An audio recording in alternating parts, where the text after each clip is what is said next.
Desde entonces siempre me imagino que el corazón de Oviedo, algo caliente y pulposo, está allí oculto, en la Plaza Porlier, bajo los remiendos de baldosas azules, entre el mapa de la antigua judería y la estatua del viajero, custodiado por 7 árboles. Hoy en Canal Prestoso, el Club de la Niebla de Leticia Sánchez Ruiz.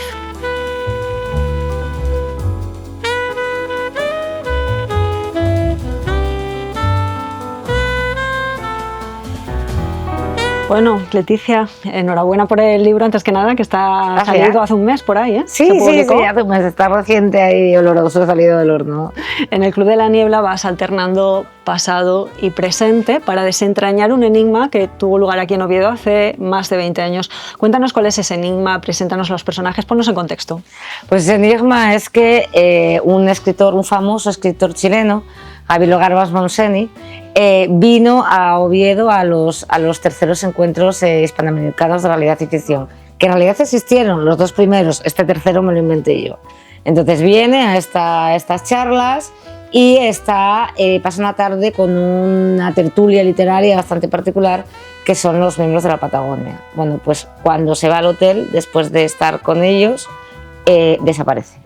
A la mañana siguiente ya no hay ni rastro de él y no vuelve a saberse nunca jamás de este hombre, ¿no? Entonces Oviedo, que hay una leyenda negra sobre Oviedo porque fue la ciudad en la que desapareció Gabriel Vargas Montseny, que desaparecerse, no sé, en México o Nueva York, pues casi lo normal es que desaparezcas, pero desaparecer en Oviedo, un escritor chileno, es bastante particular. Entonces 20 años después, uno de los miembros de esa tertulia literaria muere en extrañas circunstancias y a partir de ahí se va a empezar un poco a la investigación de qué realmente fue lo que pasó y qué le pasó a Vargas Montseny y qué pasa en esa tertulia. Porque lo que no he dicho es que en esa tertulia, hace 20 años, había una niña que era la sobrina de uno de ellos, de Canor, que solía llevársela, ¿no?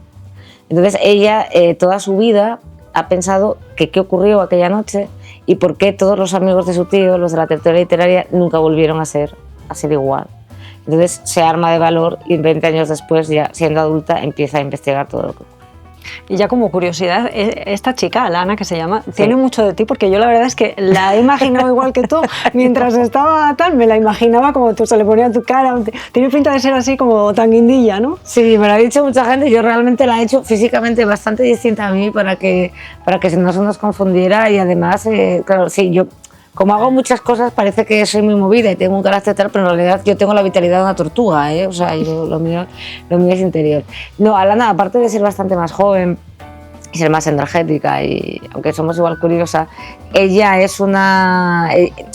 tiene una especie de tienda de antigüedades, como ella dice, yo soy cacharrera, la que vende objetos raros y curiosos.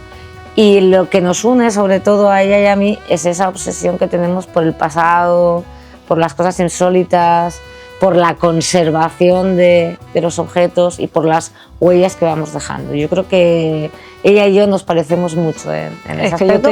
Y a que las dos nos gusta cocinar, ahí también tenemos... Sí, yo te imaginaba perfectamente en ese gabinete, vamos, digo, sí, ¿verdad? La veo perfectamente. Me pega en ese gabinete. Además de ser una novela de misterio, también es un gran ejercicio de metaliteratura, igual que en otras de tus novelas, haces muchas referencias a libros, a los lectores, a autores.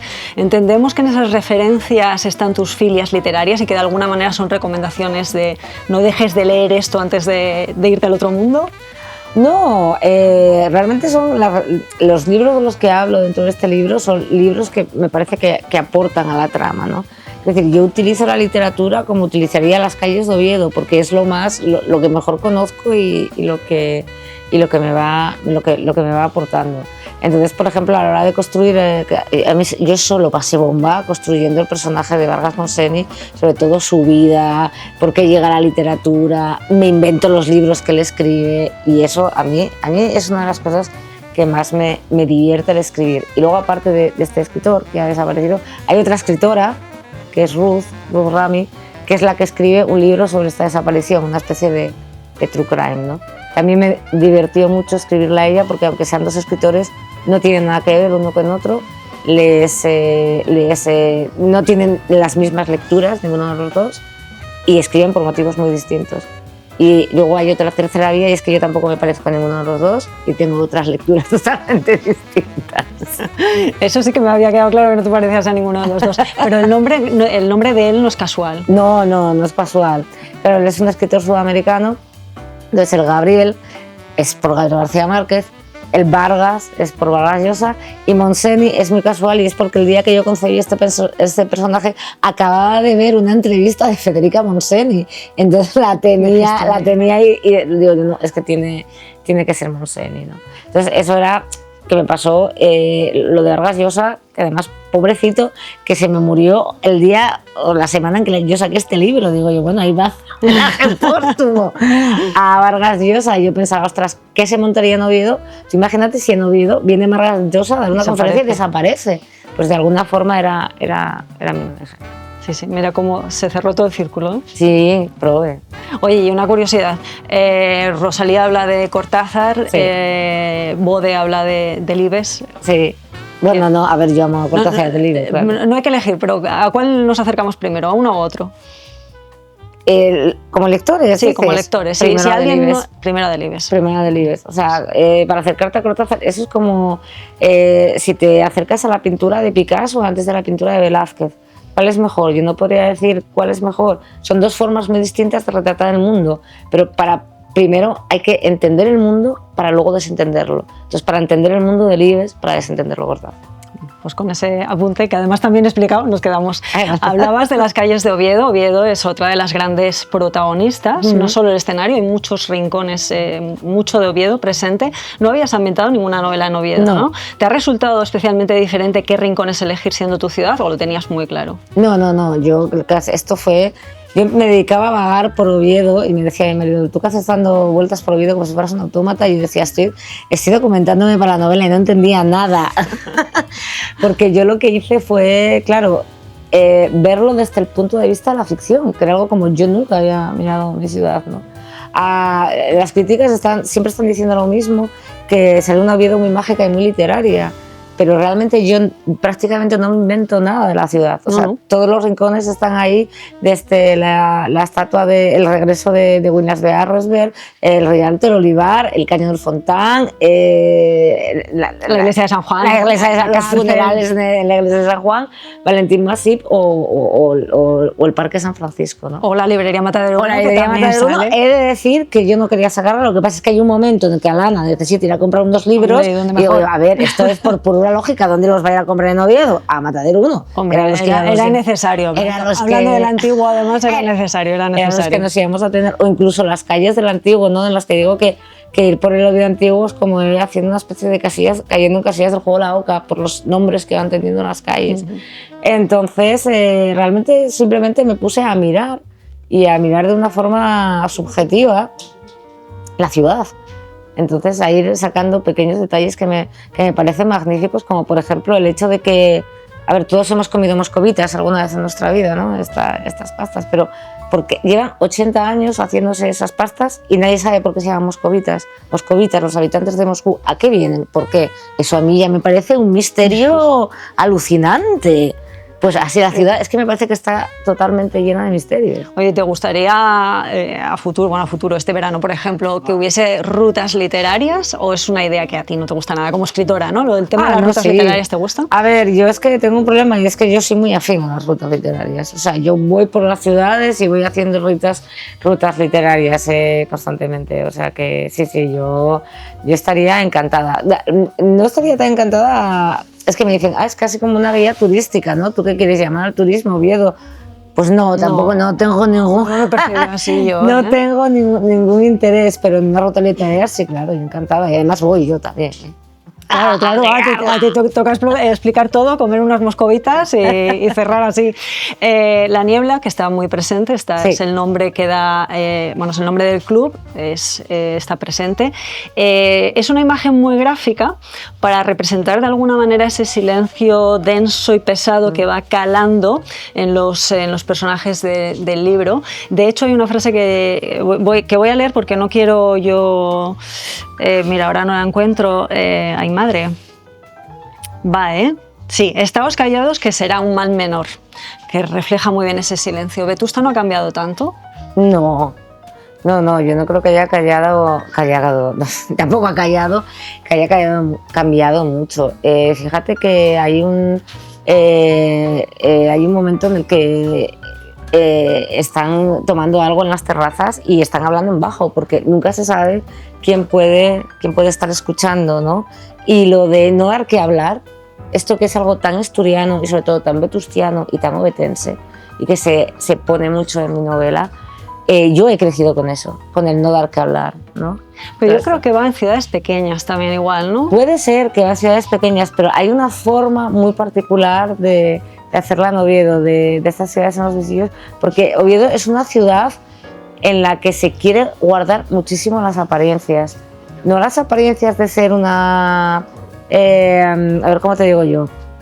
No las apariencias de ser decente o tal, sino las apariencias de ser lo que tu clase representa, ¿no? Si eres escritor, parecer un escritor. Si eres de clase pudiente, parecer clase pudiente. Si eres beata, parecer beata. No sé si me estoy explicando lo que quiero decir. Sí. Y creo que esa es una particularidad bastante grande. Sí, pero mira, ahora que me recuerdas lo de la terraza, es verdad que yo es una cosa que es muy reconocible, esa actitud de a ver quién está... Bueno, entre otras cosas, porque yo he estado en terrazas y he escuchado a gente hablando al lado y he dicho, sé de quién están hablando. Lo sé, y me he enterado de cosas. Sí, es verdad. Ese silencio que habita lo cotidiano, esos secretos, están presentes no solo en El Club de la Niebla, también en otras de tus novelas, en general en tu obra. Tú sueles decir algo que me gusta mucho y es que un escritor tiene que escribir de lo que le obsesiona, de lo que le corroe por dentro, ¿no? le mueve. ¿Es una de tus grandes obsesiones ese silencio de lo cotidiano? Por supuesto, claro. Es que el silencio de lo cotidiano y también la forma en la que no conocemos a la gente, lo que no llegamos nunca a conocer a las personas que nos rodean, ¿no? A las personas que tenemos cerca, a las personas con nuestra familia, a las personas que enamoramos, todo lo que callamos, es que es una cosa increíble. Decía García Márquez que todos tenemos 3 vidas. Una es la vida pública, que es la que conoce todo el mundo, otra es la vida privada, que es la que conocemos en casa, ¿no? Los más íntimos, y otra es la vida secreta. Esa vida secreta es la que nadie conoce y casi siempre escribimos sobre nuestra vida secreta. Entonces, ese silencio que guardamos y todas las vidas secretas que guarda la gente es alucinante. Y la gente piensa que esto les pasa a otros y la gente piensa que todos estos secretos están en otros sitios, pero si nos ponemos a escarbar, podremos encontrar que se destapan historias verdaderamente alucinantes a nuestro alrededor y en quien menos lo esperamos. Sí, yo creo que al final esas 3 vidas sí que es verdad que son muy reales, que tenemos. Y yo creo que está bien, o sea, quiero decir, tampoco tengo por qué saberlo todo. No. Hay que guardar hay una cosa que de eso no tratan mis novelas, pero siempre hay en el aire una pregunta que es, ¿tú realmente querrías conocer la vida secreta? Yo tengo clara la respuesta, no, o sea, está claro que no. Yo dudo, porque yo soy muy curiosa. Yo dudo y creo que por eso escribo, pero casi me decantaría porque no. Me decantaría porque las decepciones podrían ser... No, yo creo que no. Ahí dejamos la reflexión para que la gente piense. Voy a cerrar con una de las frases que más me ha gustado. Hay varias que tengo subrayadas, pero esta me ha encantado porque creo que al final las personas leemos los libros desde nuestro rincón del alma. Hombre, entonces es la que más me ha gustado. Yo solo la voy a leer, no quiero meter la pata. Si quieres recoges y apostillas y si no lo dejamos ahí, ¿vale? La frase dice: el amor lo es mientras no lo es del todo. Sí, porque el ser humano solo se regocija con esa clase de encantamientos, ¿no? Cada uno, en lo incompleto, es donde siempre vamos a ello. Nosotros tendemos a completarlo. Cuando nos dan una cosa que ya está formada, ya está hecha, ya no podemos hacer más con eso, es algo que ya no nos gusta tanto. Por eso el amor es mientras no es del todo, ¿no? Cuando todavía se está formando. Es esa imagen que tenemos y es lo que suelen decir, ¿no? Que los amores sin esperanza no acaban nunca se marchitan, siempre tenemos ahí. Oye, pues le has puesto la guinda perfecta. Muchas gracias. Muchísimas gracias a ti, Junca. Oye, si me lo dedicas también te lo agradezco. Claro.